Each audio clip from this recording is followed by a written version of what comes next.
1924 మధ్య 11 కోట్ల మంది భక్తులను శ్రీవారిని దర్శించుకుంటే ఆ కాలంలో మొత్తం 48 కోట్ల లడ్డు ప్రసాదాలు విక్రయం జరిగింది. దాంట్లో సుమారు 20 కోట్ల లడ్డూలు నకిలీ నెయ్యితో తయారయ్యాయని చెప్పి టీటీడీ రికార్డ్స్ తెలియజేస్తాం.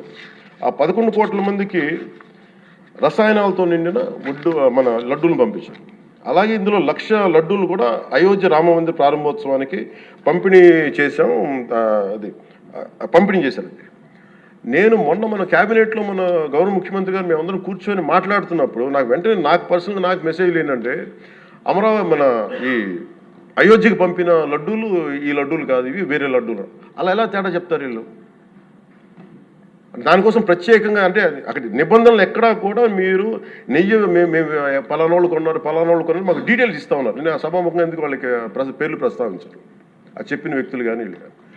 నేను అడిగింది ఏంటంటే, ఓకే మీకు దాని మీద ఆధారాలు ఏమున్నాయి, మీరు ఈ లాటే పంపించారు అయోధ్యకి అనేది మీకు ఏముంటే ఎక్కడ ఏం లేదు, అన్ని గాల్లో మాట్లాడుతున్నారు వీళ్ళందరూ.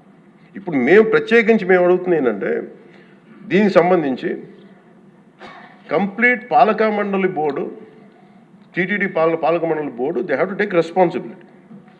వాళ్ళని గత ప్రభుత్వాన్ని నడిపిన ముఖ్యుడైన వ్యక్తి వాళ్ళని వెనకేసుకొస్తున్నారంటే అందులో కూడా మీకు కూడా బాధ్యత తీసుకోవాల్సి వస్తుంది. అందుకని సభాముఖంగా మేము అందరికీ ఏం చెప్తున్నామంటే, let the law take its own course. ఎవరైతే దోషులు ఉన్నారో వాళ్ళకి శిక్ష పడాల్సిందే.